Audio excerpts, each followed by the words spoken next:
Welcome to Parents Make a Difference, and I'm your host, Josie PV. Today's guest wrapped up his music career in favor of fatherhood. He has a passion for his kids and for their success. His eldest is on the farm team of the Detroit Red Wings.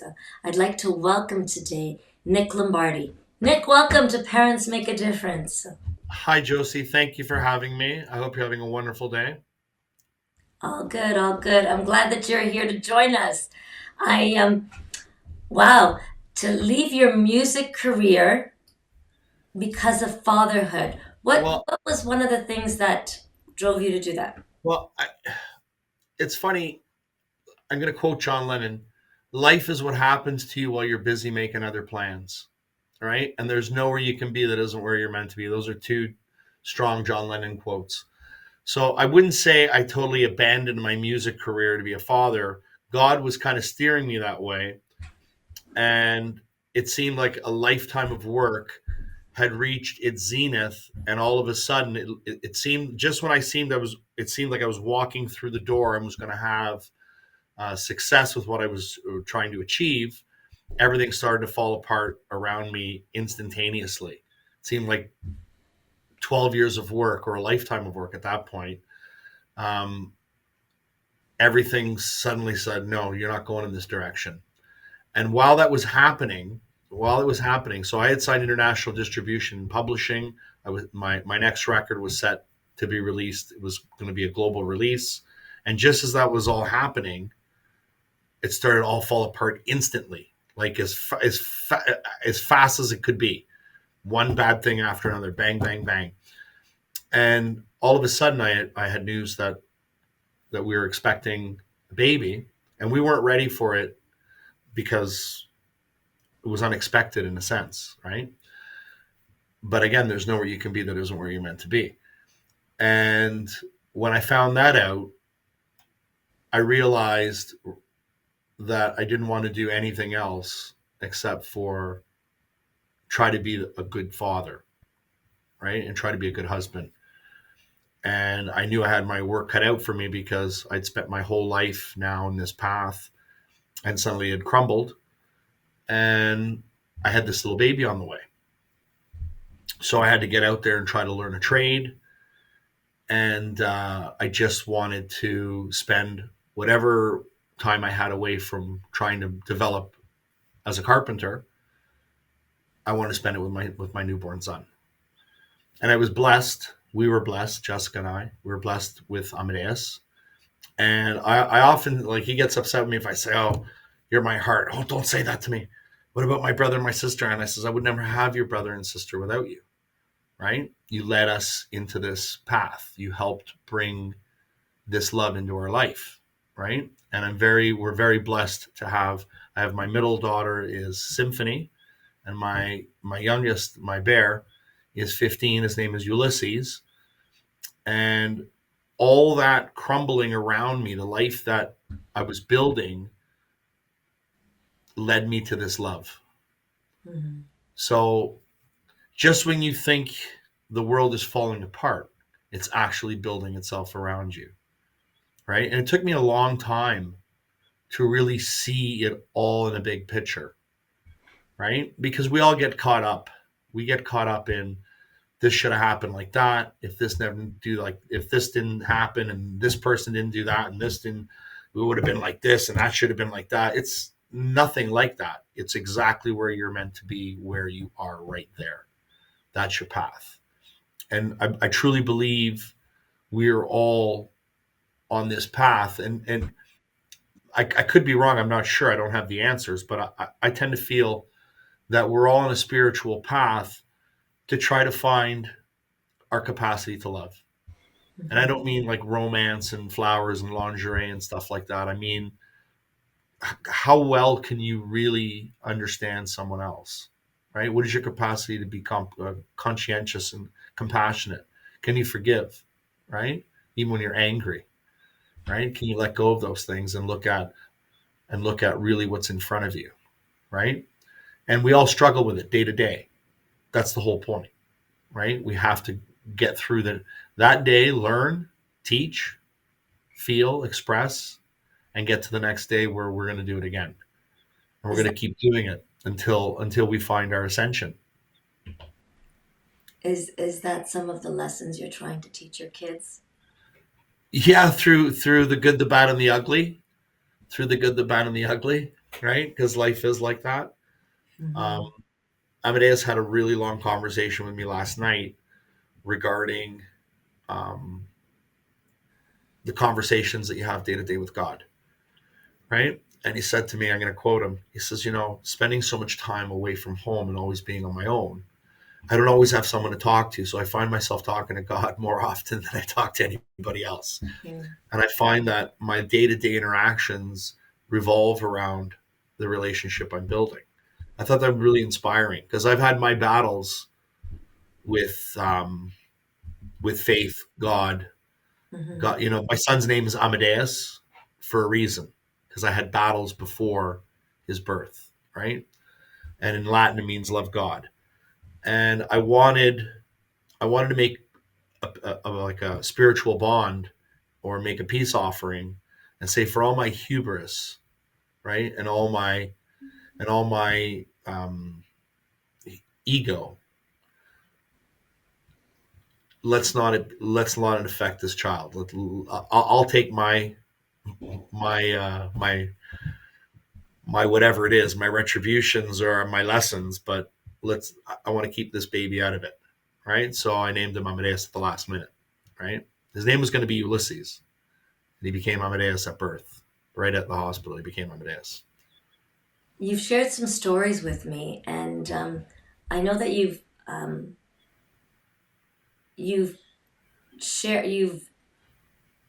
showed your children that um, family is important. It's very important. And I recall a story of when I think it was an aunt that passed away.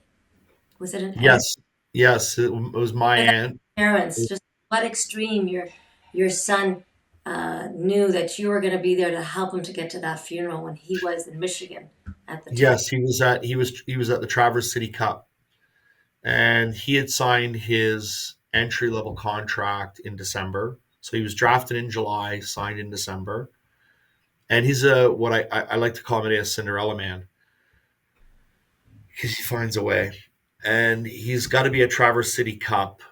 And we find out my aunt, which is his great aunt, had passed, and she was a lot more to me than an aunt. She was a big sister and a mother figure, and to my son, she was an aunt, and a mother grandmother figure to him as well. And when he found out, he got to see her before he left, and she was holding on because she knew he was going to probably play his first NHL exhibition games within a few weeks, and she was like, "I'm holding on. I got to see you play on that ice. I'm not going anywhere. I got to stay." Unfortunately, that wasn't in the cards, and it wasn't in what was actually happening. And she passed, and he was devastated, as we all were. And he called me and he says, "I'm coming home for the funeral." He says, "Detroit's going to fly me back." I said, "Okay, just let me know. I'll pick you up, and I'll be there. And no problem." Then he called me back and he says they can't get a direct flight. They can only get a connecting flight. And I'd have to miss the first game and possibly the second game of Traverse City Cup. They told me that's okay, but we can't have that. And Nancy's not going to let that fly. And I know you're not going to let that fly. I says, "But Emma, how you can't miss those two games?" He goes, "Well, they're okay with it." He goes, "But I'm not. And I know you're not going to be in. And Nancy would never want that." So I says, "What do you want to do?" He says, "Well, they won't let me drive home. They said they're not going to let me drive." So he goes, "I guess you're going to come and get me." I said, it's like over 9 hours for me to drive there and get you. How am I going to get you? The funeral's in a couple of days. He says, "Oh, I know you'll come." I says, "Well, okay." So he goes in a meeting with the brass there, and he goes, "Okay, I'm not going to miss any games, and I'll be leaving after game one. I'll be back for game two. Just book the return flight from Detroit, a connecting flight from Detroit to Chicago, or sorry, from Toronto. I think it was Toronto, Chicago, Detroit. He had to leave at like 3 in the morning." So they says, how are you going to get there? He says, oh, my dad. They says, your dad's going to come and get you. And his exact words were, you guys don't know my dad. So he did say to me, I always know when there's a dark tunnel, I know you're the one coming through with the light. And I Beautiful. says, okay, I'll be there tomorrow. So my uncle and my younger son Ulysses and I got to the office at 6:30 in the morning. I set up the guys and everything, and I emergency left. We left Toronto around 9 in the morning. We got to Traverse City around 5:30, quarter to six. We watched the game. He finished the game. He got showered. He came out in his tracksuit and his after game meal. He jumped in the pickup truck, and we drove straight through the night. And we got home, I guess around 7 in the morning, and we showered and we went to the funeral. We came home. We had some meals together, and then he was off to the airport. We were off. We left around 2:15 in the morning. He was at the airport at 3, and by golly, he played that next game. Right, Wow. he made it there. That really, first of all, to do whatever it takes, right? You must have taught him that to do whatever it takes, but then he knows he can count on you, and especially for something important as that, like a lot of people might have said, "Well, I just can't make it," but He said, "There's no way." family's important. Yeah, and anytime it's funny. Our kids grow up and they call us out. So anytime I get temperamental or I decide I'm going to make decisions, based on the way others I feel they've smited me or whatever, and I'm going to make solid decisions that are going to go the other way. And he goes, Dad, we're family. That's all we got. We're going to be petty in this world. Are we going to be petty? Right? Look what's happening. And he's like, this is what you taught me. This is what you taught me. Now we're going to change it. I'm like, oh my God, he caught me again. He got me last night pretty good. So I'm the Don now. You're the consigliere. He actually said, I'm Tony Soprano now and you're Junior. I go, are you kidding me? He goes, yeah, I got to start calling the shots now. I'm like, oh boy. But he called me on it. It's nice when we know what the right thing to do is. We don't want to do it necessarily because we're upset about something, right? We want to do this. We believe in this, but damn, you pissed me off. Now I'm not doing that. It's not going to happen. No way. You're not treading on me. And then he'll come and go, are you kidding me? This is not what you taught me. This is not what you taught me.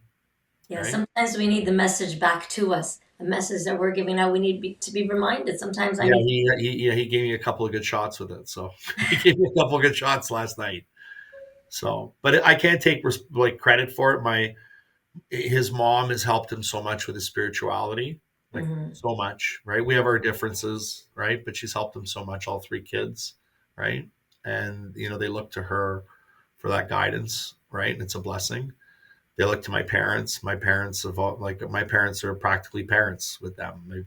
They've been around my kids every day since they were born. So they look to their elders for lessons, right? And then when we don't want to follow the lesson, they call us out, right? So it's good. It's good. Now, wow, it takes so much determination and drive and work ethic just to get to the farm team. So, I mean, can you share a little bit of the journey? And you were sharing with me some of the things you did as a kid and with when he was a child, and being you were eight. Hockey is huge in our house, but none of us were hockey players, Mhm. right? I played hockey, but I was a martial artist and primarily musician, right? And I played hockey. And coming from an immigrant family, like who's going to take you to all those games? And you know how much it is. You're going to play soccer. It's in the summer. You could ride your bike to the. So we had that dynamic, and I always wanted to play, but I never thought of it for my kids really. Okay, because I wasn't in that hockey culture growing up, right? But we loved it in our house. Hockey is almost like another form of Kool Aid worship. So I never went to a relative's house on a Saturday night growing up where the Hockey Night in Canada wasn't on, and nobody came to visit with it not being on. And I remember my dad, if people were visiting and the man of the family was not a hockey guy, my dad would be pissed on the side. He's like, why couldn't they come Friday or Sunday, right? And if we were going to visit a family, right? So hockey was massive in my home, and my families used to congregate and watch games together, and we'd rotate houses for big games, right? So my son grew up in that, but we noticed it. I'm going to tell you, this sounds crazy. I know, like 9 months old, my son's just learning to stand up. My brother came over with a DVD. It was a brand new Don Cherry Rock'em Sock'em 15. I'll never forget it. So I was living in a home, young couple, little baby, and he came over to play this new DVD on my new TV. And my son's sitting between us, and he's going, because it's all action and music, he's going crazy. He's like, ah, at the screen, he's going nuts. And my brother turns to me and goes, do you see what I'm seeing? I'm like, yeah. We ran to National Gym. We bought a net. We bought a little mini net. We took a little wooden stick. I crafted it. So I cut the blade and everything. I set it all up so we made a full paper ball, and I held him up, and I showed him how to, like, I held his hands and I showed him to shoot it in the net. And we got the ball back. I let him go. He shot it himself, fall on his bum. And we screamed like crazy when the ball went in the net. And he never put the stick down from that day on. He played with that stick every day, all day. That's all he wanted to do. So I don't know if it's nature or nurture. I'm not quite sure. I'm sure it's a little bit of both. But when I saw that, my dad used to come daily to take him to the park and take him for strolls. And my dad used to keep a little soccer ball on his foot to teach him to walk. He'd hold him and let him kick the left, right coordination, right? I'd come home and I'd take the stick with a little ball and I'd hold his hands and I'd walk with him and I'd go soft hands, soft hands, soft hands. And when he could actually walk and play, that's all he did. We'd have the Don Cherry. My ex-wife would put the Don Cherry DVDs all day long. It was like an MK Ultra. The Don Cherry DVDs are going all day long. He had a carpet with the net and his balls. He used to wear this little helmet backwards so it wouldn't fall on his eyes, with his diaper on, his hockey gloves, and that's all he did all day long. Don Cherry DVDs and imitating. I'd come home and I would do little obstacle courses with him. So we're talking a toddler, diapers, right? Like 13, 14 months old. And I used to use these little wooden balls because they had a lot of response. They were really tricky to handle with, and really tricky. They had a lot of response. So we would work on cradling and shooting and cradling and shooting. And I'd put these little books like teepees in the corners of the net so he could target and knock him over. He had to shoot him hard enough to knock him over in the corners. Like improvising, right? We're in a family room with a baby. And around, I would say 17, 18 months, we started putting the skates on the carpet. So all day long, he'd get up in the morning, he'd come down, he'd play, then he'd have his breakfast, but he'd have his skates on in the family room all day long. So a little toddler running around with a diaper, with skates, and it was a helmet that one of my cousins had from when he was little, and the styrofoam was falling apart. It had no cage, and he used to put it backwards so that it wouldn't fall on his face this way. It stayed on his forehead, right? So he had these little gloves, and he's playing hockey all day long. And Wow. I started seeing like how coordinated he was. I noticed with my martial arts experience, I noticed his what I call harmonious movement, where the hands and the feet move in harmony to facilitate motion and the articulation of movement, the way things move gracefully with speed and power and control. And I started seeing this is where I saw that I really had to stay on him and give him whatever I could. Because most kids, if you pass them a ball, God bless them, they just swing at everything that comes their way. But this little guy was adjusting his body to receive that ball so that he could shoot it accurately. He would adjust his body to the way the ball was coming. I'm like, this guy can sense the angle of the ball. And he could whistle these shots when he was little, little baby. Mm-hmm. So around two and a half, he was turning, I guess, 3. So he's 2.5. He asked me for Christmas. He wanted all his equipment. So I took him to National Gym and I bought everything for him. And we started to go skating at that point. And he would skate with hockey pants, shin pads. And I advise this for parents that are their kids want to learn how to skate. I gave no walker, no nothing. And I brought him with hockey pants, shin pads, elbow pads, helmet, and gloves. And I put him in the middle of the ice rink. And he saw the other kids with the walkers. And he's like, give me one of these. I'm like, nope. Then he wanted me to hold him. I said, nope. And he'd been on skates in the carpet, although the ice and carpet are totally different things. but he was used to being on skates. So I says, if you stand up, you'll start to skate. So I showed him how to get up on one knee, and he did it, and he started to skate. People are going, I thought you said this was his first day here. I'm like, yeah, it's just like, how's he skating? He's been on skates since he was 14 months old, Yeah, I just know. in carpet. So Jessica used to bring him every day to Al Palladini's and Maple Community Center for senior skates. Figure that out, because there's no senior citizen skating.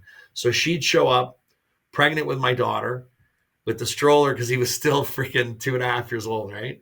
She'd dress him and she'd put him on the ice by himself with a puck and he'd go, right? I'd come home at night and he'd be at the door ready, dressed, and go straight to pleasure skating. And I Wow. would take him there and I would take him, but I didn't just pleasure skate. The young kids that ran the skating, they would allow me to teach him to pivot, teach him to cross over, teach him to work on his stride, and they would allow me to basically give him like a skating lesson. So we would do that, and then we'd go home and we'd work on the basement, stick handling, shooting, stick handling, shooting, stick handling, shooting. So he was already in hockey school. Figure this out. He was 3 years old. Hockey school with the 5, 6, 7, 8 year olds. Wow. The lady came over to me and she goes, "Who put like the teacher goes, who booked this kid over here? Like, why would?" I says, "Well, let him try, right?" She goes, "Oh, he can't be on my ice. He's got to go. He's too young." Right? I says, "Can you just let him try?" And then he stayed. She was okay because he could actually skate and handle a puck. Hmm. She's like, she was kind of blown away, right? So he started hockey school, 3 years old, and by the time he was 4, he was playing house league, but hockey school every Wednesday, Saturday, and Sunday on top of the house league. Plus, we were still going to the pleasure skates. My wife was still taking him to the, and we practiced every day in the basement and outdoor rinks. He was with a stick in his hand every day.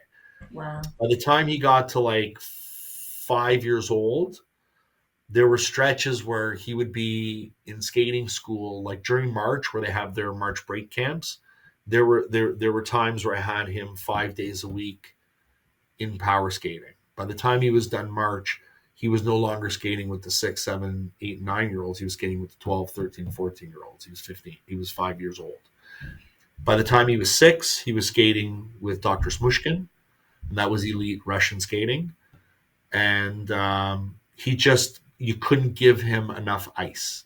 He loves You it. couldn't get, like, my dad used to, it's a funny thing, my dad used to take him to pleasure skates. And here's an old Italian guy with no cell phone, right?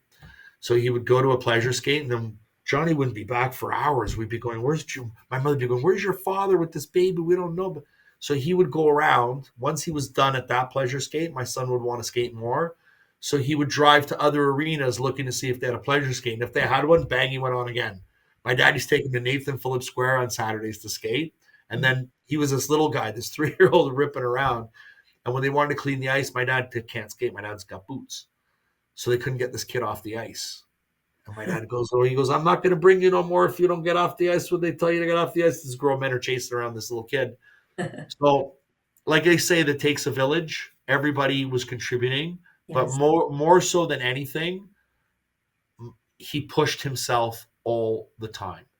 He always wanted to work. He always wanted to play. He just didn't want to play games in the basement like just daddy and him. He wanted to actually do drills. He wanted to actually shoot.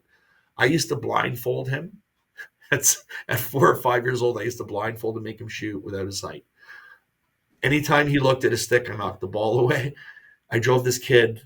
He, some people say, "Oh, you drove him nuts." I'm like, this is what he wanted. He would go to games, come home in between practice, and then go again.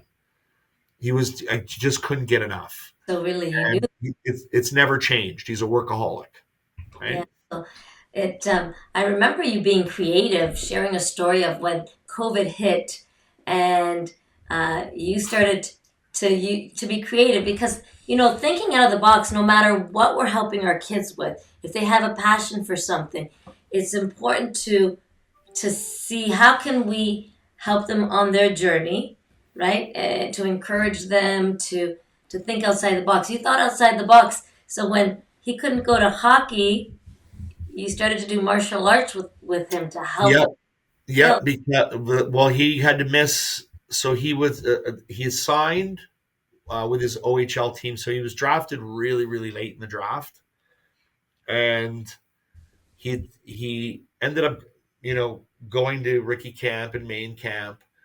Came back, had a tremendous season, and they signed him before he went back to rookie camp the following year. So he's got the contract in front of him. He's a signed OHL player, and that next morning they canceled hockey throughout all of Canada. Mhm. And he was sitting there going, "Now what are we going to do?" I go, "We don't know how long this is going to last. Don't worry." So the team couldn't even announce it. Didn't even want to announce it. They didn't. They wanted to wait until hockey was resuming. So we were trying to find ways of training. So fortunately, he's got a really good skating coach, Brad Wheeler, and Brad Wheeler had some private ice here and there at private residence. So Amadeus and Ulysses would get to go skate there, um, maybe once a week, sometimes two, but not often. And the parks and everything were all closed. It was winter time. So in order to maintain, the gyms were all closed. So, in order to maintain fitness, strength, coordination, timing, what I started to do was teach Hapkido as a form of hockey training. I know it sounds insane, right? But all the leg articulations that are expressed on the ice with the way you move your hips, knees, and your lower body into your skating, the same articulations happen in the air with the kicks. So I didn't teach him Hapkido in a matter of combat or self-defense or even as a martial art per se, where you're going to do demonstrations and such. So we weren't doing any combat, we weren't doing any self-defense, we weren't doing any presentation of martial arts, right? Because there's different ways of teaching martial arts. There's the ring teaching for fighting in a trained environment in a ring. There's self-defense, there's combat, and then there's the presentation and the art. So we did none of that. All we did was explosive kicking, and I would teach him the different expression with his left and right leg, and he would do a set with the left, a set with the right, a set with the left.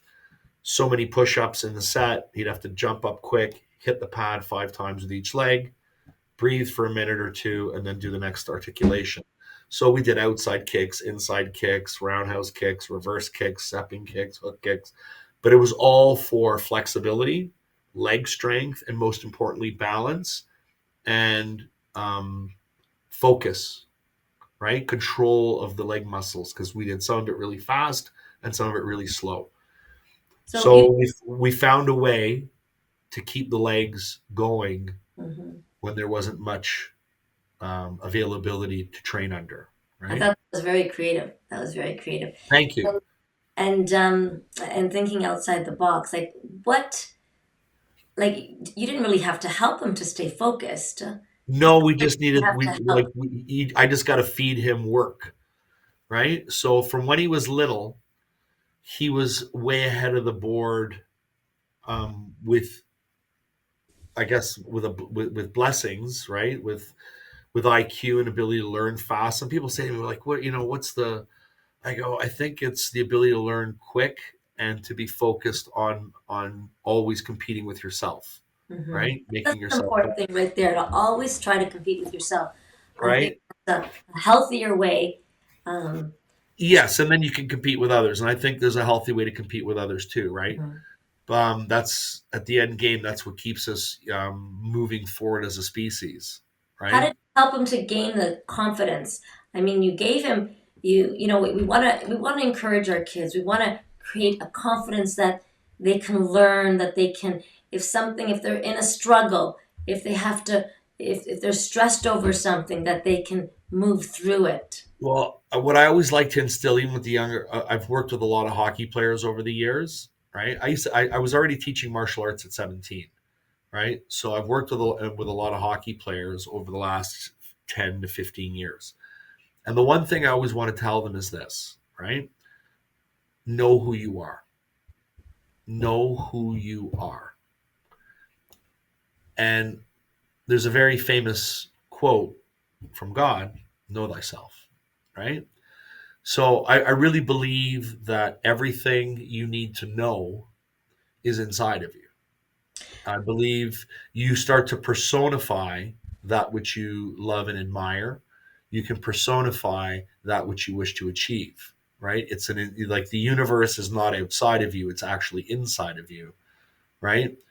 So I try to get them to understand that they're writing their story. Nobody else knows your story, right? As a parent, I'm a supportive member of the story. I'm a supportive cast of the story. Mom's a supportive cast, grandparents, aunts, uncles, neighbors, coaches, friends, family, teachers.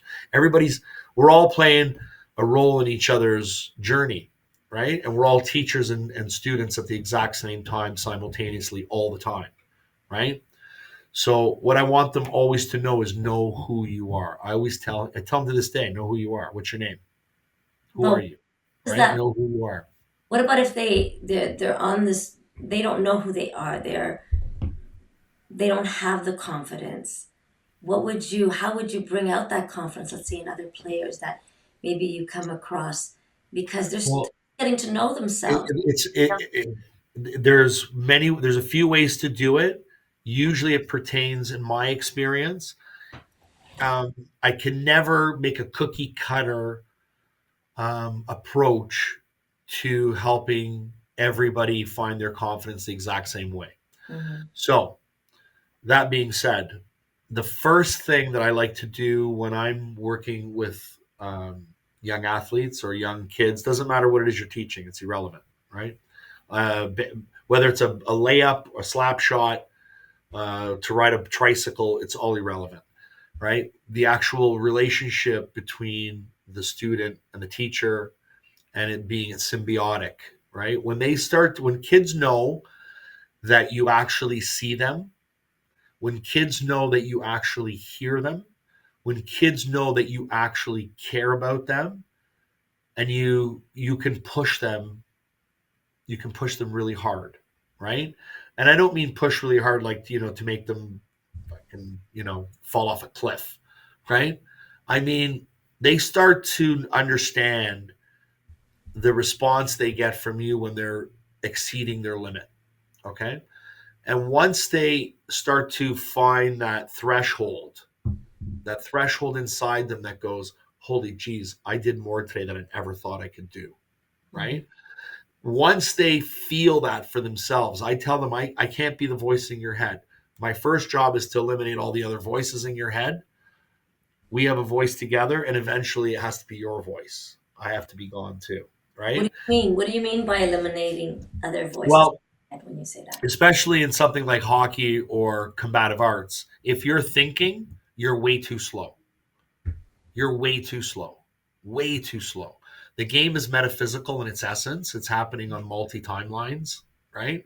So what the audience is seeing, because it is a performance, what the audience is seeing actually happened inside of you before it presented itself in this time and space, right? I tell kids all the time, if you want to play, you cannot think. I used to tell parents all the time, please stop telling your kids to think. It makes them slow. Thinking is this. So wait a second, give me a minute. I got to work this out. Hold on. If I receive the ball or the puck and I go, wait a second, I got to see what's going on here, they're going to take it from me. Or I'm going to get hit too on top of it, right? I'm going to make a bad play. I'm going to fumble. So it takes a lot more brain energy to make a decision than it does to operate a trained, repetitive motor skill that's been actualized over and over again, right? That's autopilot, Mm-hmm. right? You ever see a guitar player playing? They're not looking, they're playing, Mm-hmm. right? If the guitar player breaks a string and goes, "What am I going to do now?" He's just missed a bar and a half, and now he's Uh-huh. lost, right? So music and hockey are very intertwined because they're all metric in tempo. They're all an express. I call hockey a an aggressive expression of creative energy, right? So it's very circular in its motion. It's triangular. It's much like martial arts. It's a cyclonic triangulation, constantly flowing, right? Most people see it north and south, but it's actually in small spaces, cyclonic triangulations, right? That's how three good players create odd man situations when there really isn't an odd man situation. We're playing 5 against 5, but they created an odd man situation in the geometry, right? And that all happens. I mean, I'm not going to take away from the chalkboard and the, guys are going to go here and this guy's going to go there. This guy's going to go here when he goes there. It has its credibility. I would never take away from strategy or the systems that are in the game. They're part of the game. Got it. I would never take away from the drills that are done in the game. Those drills are perfect, right? But the most important thing that you really want to nurture, and I've had this battle for years, especially with little kids that are learning to play hockey, and we're trying to stymie them with an introduction into system, when we're training them to be thinkers at that point. Because I got to remember, my coach told me if he goes there, I got to go here, not there. Wait a second, am I going here or there?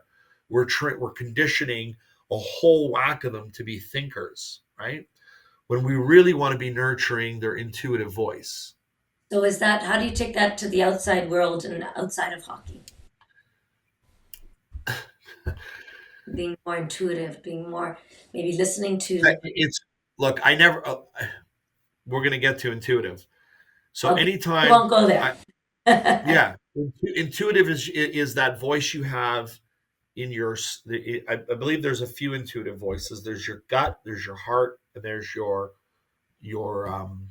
conscience. Okay, your gut is so important when you feel something inside, right?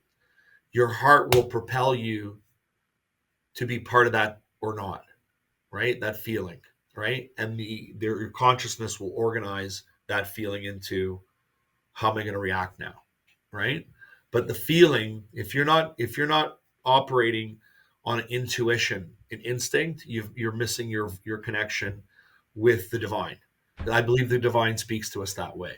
Mhm. If you're being confronted an aggressive situation, I'm Yeah. walking in my car, two, three people that shouldn't be there decide that they're going to start with me, right? Maybe they want to take my wallet, maybe they just want to harass me, right?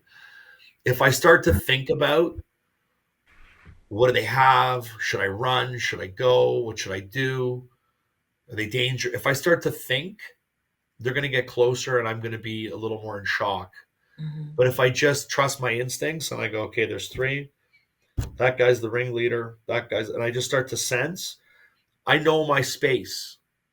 And I've already got to make a conscious decision that if one or two of them get into that space, I don't know what I'm going to do. I don't know if I'm going to punch, kick, elbow, whatever.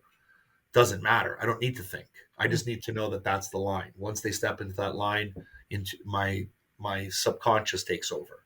I get it. Hockey's played the same way. Mhm. I'm going to quote Marcel, the Rocket Richard. Okay, I'm going to Maurice the Rocket Richard said it best, because I used to try to tell people that the game is played with an extrasensory perception, right? The ability, they used to say Wayne Gretzky's got eyes behind his head and whatever. It's what I believe is extrasensory perception in the game. The ability to affect time and space, to affect the conscious decisions of others based on how you're moving, and being able to sense what they're going to do. Intuitive nature, reactionary instinct. Okay. So Maurice Rocket Richard said it best, and I'm going to use his quote. They said, Rocket, how do you know what you're going to do when you get in on a goalie? Like, how do you know what you're going to do? Exact quote. I never know what I'm going to do. I just do whatever I do. And if I don't know what I'm going to do, he doesn't know what I'm going to do. Mhm. I thought that was poignant. I thought it was the way of it. It was so simple, but it's so honest, But right? I don't think, I that feel. gut feeling is important. Listen, Yes, Bruce Lee talked about it all the time, right? I love the way you said to value, give value to the kids that we're working with. Our That's the number kids, one thing. They have to know that they're make heard. them feel valued, right? Creating that 100%. relationship. And I remember you saying once when we were talking a while back that your youngest son said that he loves hanging out with his dad, right? You're like his best friend. Is that, am Yeah, I correct? he's a funny one. But But yeah, you must have made him feel very valuable and he important. makes me feel very valuable too. Yeah. When I'm like, there's no level of bad day that I can have where he's not adding joy to it. Like he ribs me, he teases me, he can really get me going. Like if anybody can get me going, it's him. He can really set me off. And he goes, I love setting you off. But there's never a day that he doesn't put his arm around me and tell me he loves me. There's never a day where he's like, "Oh, you're the best." Like I don't want to say, like he says funny things to me. Like he says really funny things, and he's way offside sometimes. Like people are going, "Oh my God, your son talks to you that way." I'm like, yeah, Well, it sounds like you have a good relationship with them, and when you have he's a yeah, and relationship, I that's my little bear, right? That's my little bear, and he's a lot bigger than me, but he's my bear, and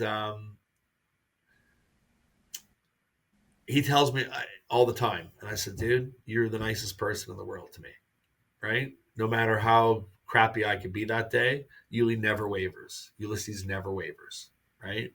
It's Mhm. nice, right? It's nice. It's it's And I actually, drove him crazy because I actually coached his teams, did you? right? So You're Yuli always had to like, involved in their coaching, right? Even though that wasn't your forte, but you chose to be that involved, and you were coaching both boys, right? well, I coached Ulysses from the time he was 4 to the time he was 11, right? And a lot of his friends. And I'll tell you the greatest blessing of that.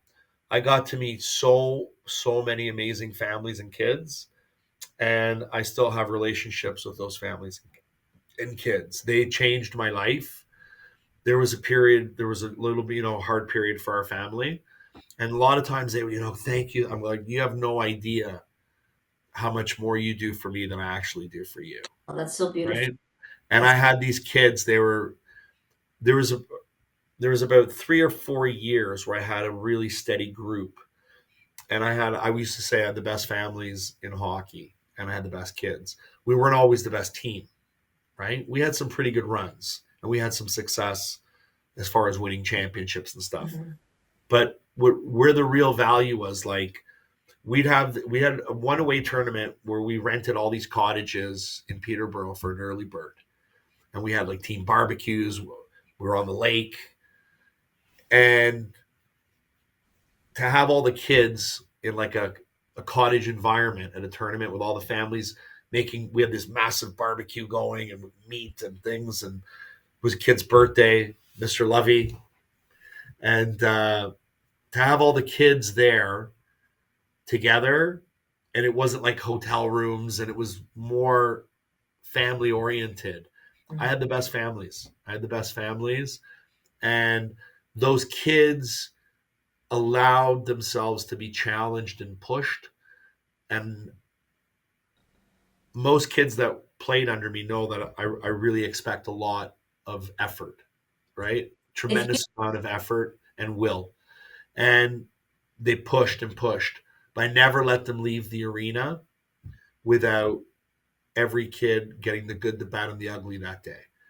So they used to wait. You'd have your team little speech or whatever after a game, but they used to wait because I would go, stall for stall with them and one of their parents, and have the good, the bad, and the ugly talk of the day, and tell them again how what a great day they had.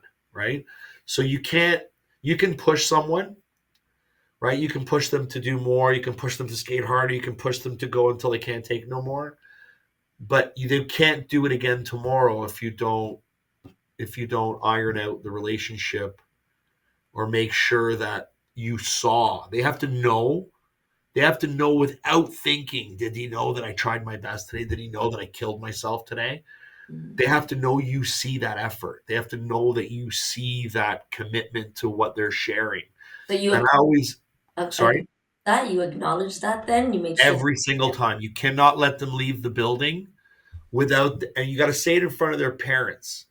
They have to know that you're telling them and letting their parents hear how great they were today and That's what a they very did. good point, because in reality, there's some people who don't share the positive of, don't tell their kids the good stuff maybe that they're doing. They just expect it. And so they Yes, might not say, you know what, you did really well there, and I think we all need to hear it. of That's my course. point of view. I really think we all need to hear it. And then when we hear, we actually want to do even more because you're like, hey, this 100%. felt good. And And I'm probably guilty of being nicer to other people's kids and easier to deal with them than it was with my own two boys and my daughter, right? I'm probably a lot better. My kids will tell you he's a lot better with all you, right? Not that I was mean, but I could be hard, right? I could be hard. I had a lot of it's different when it's your own kid, right? And you get caught up in both hats, right? And I'm well, sometimes I was being dad when I shouldn't have been dad, you right? But when I'm dealing with your kid or their kid, I'm always Coach Nick, right?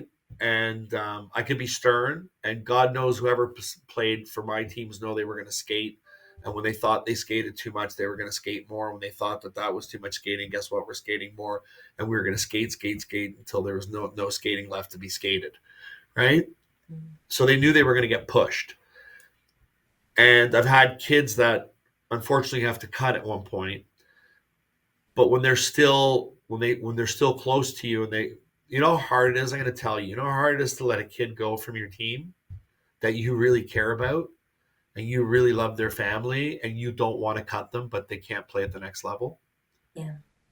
I'm going to tell you there is nothing, because I never let anybody else do it. We're going to do it face to face. I'm not sending a text message or a phone call.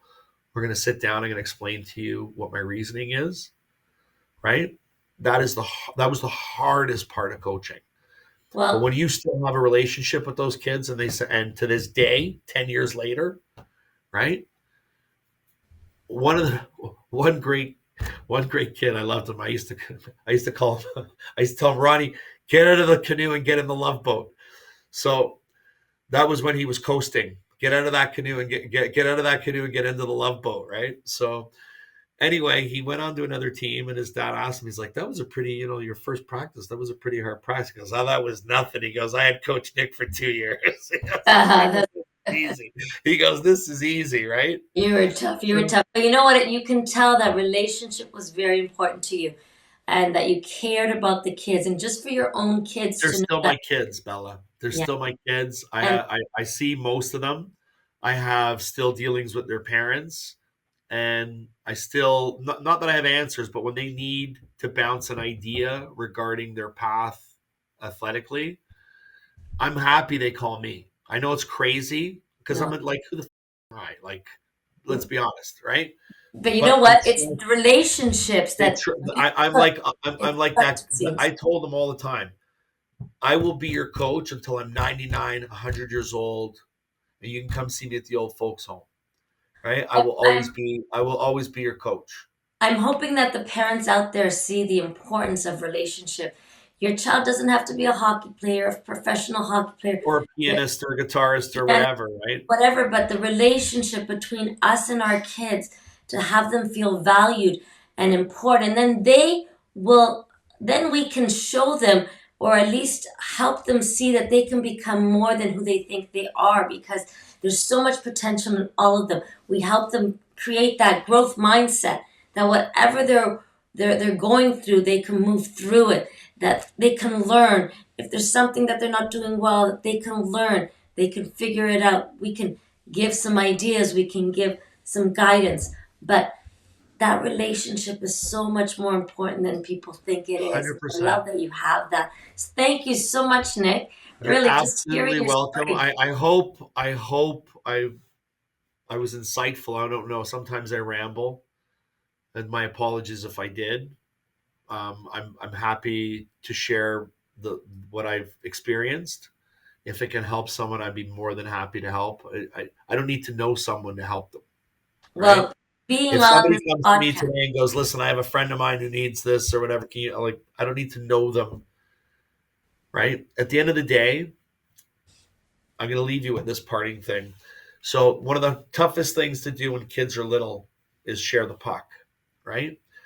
So, they have to know, right, that by sharing the puck, they become the beneficiary of the puck, right? And then you never use that word with a kid, but you tell them that if you want to score a lot of goals, pass the puck.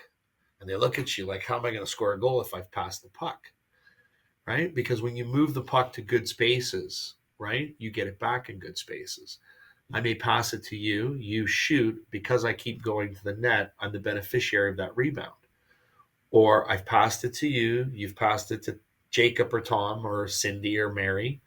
She shoots or he shoots, and I don't get the rebound, but you pick it up again and pass it to me, and now I got to tap in. So by initiating the initial play, by moving the puck, we actually become the beneficiary of the puck, Mhm. right? It's not if passes are. I know it's a cliche. Passes come from the heart, but they actually do. I can tell when I see someone pass the puck. I can tell if that person passed the puck with intention and care, and with really the consciousness to make that play reality, Mhm. or if they passed it because they felt they had no other choice, or they felt they had to appease whoever's governing the bench, Mhm. right?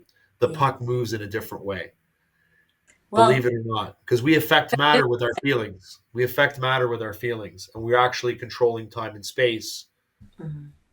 not with our body, but with our consciousness.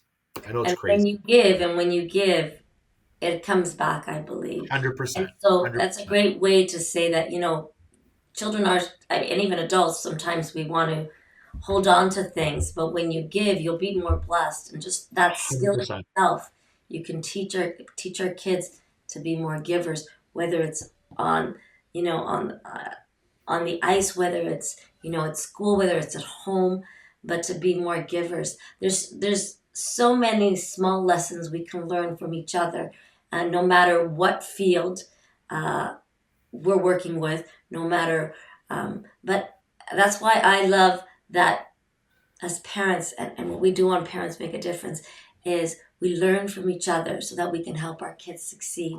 100%. I Because think so much. nobody wrote the book on how to do it right.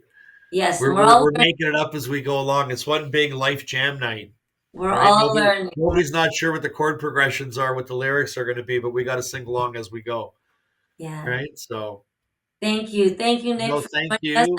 I wish much success for all your kids, for Thank all you. I three wish of the them. same for you. And I want the parents out there to know that you have the ability to inspire your kids to support them, to think outside the box and help them on whatever their aspirations are, to They believe in them. watch everything we do. And They watch because everything of we do. that, because of that, um, you make a difference. Parents, you make a difference. That I was hope very you well said. Thank you. I hope you subscribe. Parents out there, subscribe to Parents Make a Difference. I'm going to subscribe now, for goodness sake. I can listen to some positive podcasts from here on in. Sounds good. Thank You have you. a wonderful night, Josie. God bless you. Thank you, Mr. Ozzy, for all your help. And we will have another meeting someday, sometime, somewhere. Good night, guys. Good night. Good night. Thank you.